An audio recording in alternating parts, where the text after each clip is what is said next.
Rich people don't learn from poor professors, and in this video I'm going to be showing you my 3-step system for creating commercials or ads specifically for YouTube and Facebook.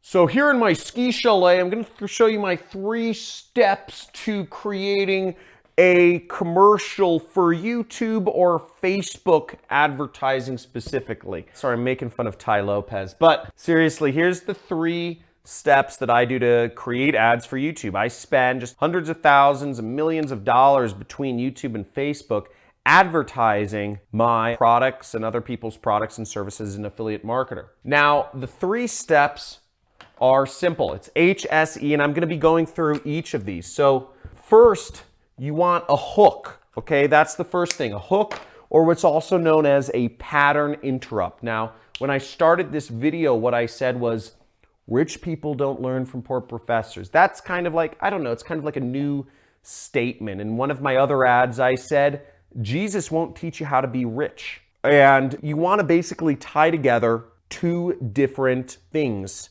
that don't normally go together to create a good hook. That's a pattern interrupt. It's like, what? You know, one thing I said to one of my friends, which like just caught his attention. You know, I was talking about my experience at Burning Man, and I said, oh yeah, you know, I went out one night and I could taste all the lights. You know, I was looking at this red light and it tasted like a strawberry. And he's like, what? You can't taste lights.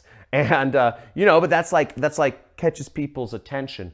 Or another one would be, you know, why don't models date poor guys? In that case, it's something that you don't normally hear said because that violates social taboos to say something like that. Or I could say, you know, like, let me tell you how this beer made me a millionaire, and no, I don't own this beer. And, you know, I could turn that into a story about, you know, how I was at a bar and I met my mentor, getting me started in affiliate marketing and online business and all that stuff. So a hook is just something that is very different from the norm, okay?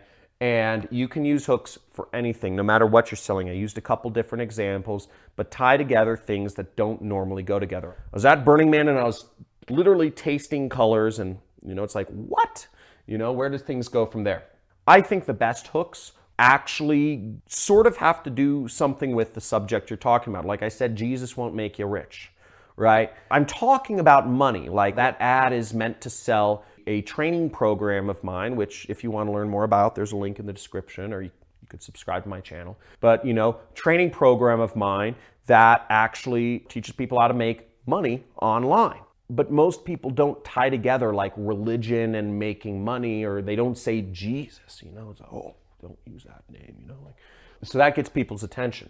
Second thing is you want to have a good story. Everything, marketing, all sales is, it's storytelling. It's good directed storytelling that should overcome objections while you're telling the story and display the benefits of the product you're selling. Now, the way I like to tell stories is you can't just dive into a long story. Don't you hate it when you're talking to somebody, you say, oh, your dog got sick, what happened? And they launch into like this 10-minute story and you're just like, bro, I didn't want that much detail, right?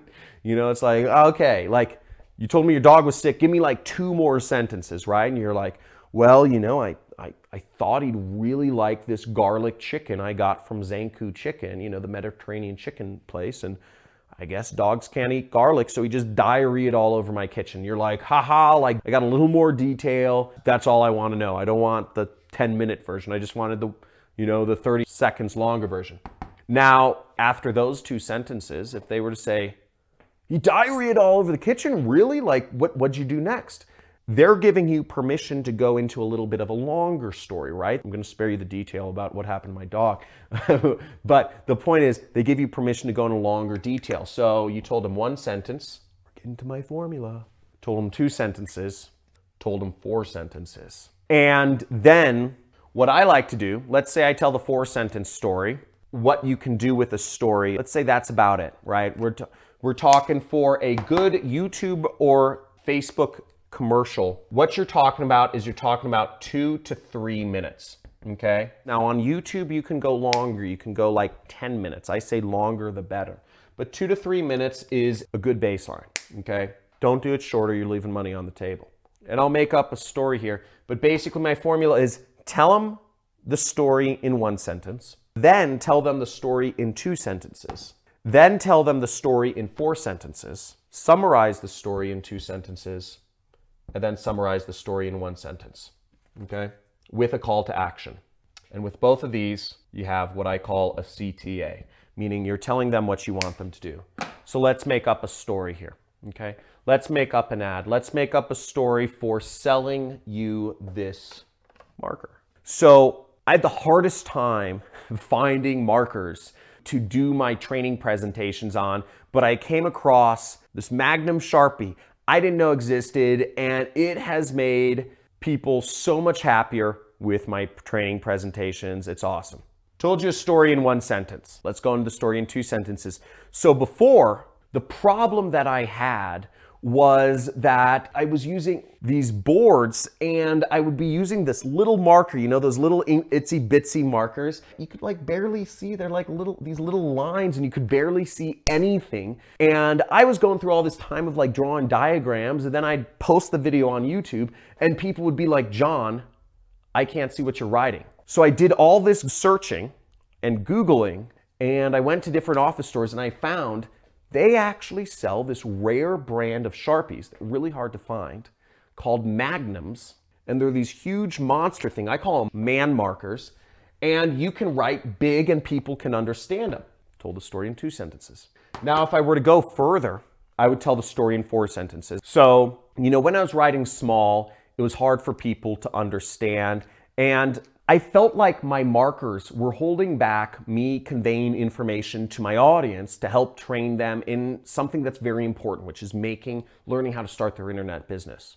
When I started using these big markers, it completely changed around how I was able to teach, and it allowed people to actually get the information I was trying to convey. Since then, I've been able to get success story after success story. I have more subscribers on my YouTube channel than ever, and it's growing by hundreds a day. And not only that, but I'm also seeing success stories coming from my students saying, I was able to learn. The fact that I'm able to learn for free from mentors like you in such an easy to understand ways changed my life forever. Thank you, John.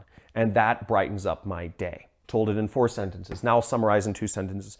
So if you want to learn not only how you can use a better marker, but if you want to learn how to train better, I suggest you subscribe to my channel and check out the videos. Then I'll summarize in 1 sentence. Subscribe to my channel and you'll get more easy to understand diagrams and information and training of how to start your online business. So I just told a big story there. Sorry for the long-windedness, but that was 10 sentences, okay? That would be a 2 to 3 minute ad if I was to chunk that down. You can follow the same format to tell any story. Use the hook and tell a story like that, and you can convey a message with a strong call to action that makes sense. 1, 2, 4, 2, 1.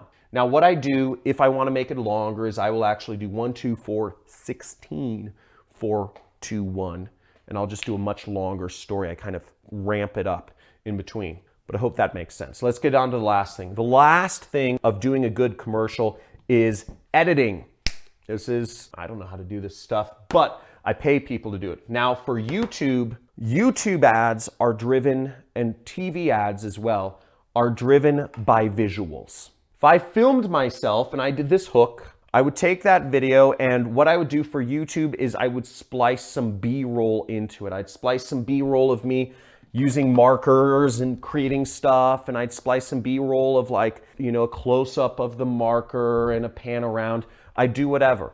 I'd add in some B-roll of some cool stuff. The visuals is what drives YouTube users because they're watching the ad and they're listening. They're hearing your language while you're talking through the ad, but they want to be visually engaged as well. The way Facebook ads need to be edited, again, you're working with a square. That's what shows up on Facebook. It's a square. It's not that rectangle which shows up on YouTube. You're watching a rectangle right now. But on Facebook, if you're doing an ad for Facebook, it's driven by not so much the visuals, but you need to be throwing words in people's faces. Most people, 84% of people, are watching Facebook ads without any audio on. They're kind of sitting there and they're looking at their ad, maybe they see the video, and they're kind of saying, oh, I don't want to click the button because if I click the button for sound, then I'm like invested in the ad. Most people use Facebook like when they're doing other things. Most people are not listening to your ad. That's why you need words flying in people's faces. You need to show people, why a marker changed my life, or something like that. That will get people's attention on Facebook. Here's my story. And then it's like the marker. People want those words flying in their face because they don't want to actually have to listen on Facebook to what the video is saying. So that's how you edit an ad for Facebook and YouTube. Ugh! That is good information. That's stuff I haven't told anybody yet, and this is a whole new world, this video advertising stuff. Now, if you got something from this, give me a big like and put a comment in there and let me know what was the most useful. Was it learning about the hook and the pattern interrupt? Was it learning about the story? Or was it learning about the editing? This is new stuff. Nobody's talking about this, and I hope you're getting a ton of value from this, because if you are, subscribe to my channel, hit that bell so you can see what new videos I come out with. I'm always coming out with new videos on a daily basis about how you can create an online business and make money doing so. So look forward to seeing you in my next video.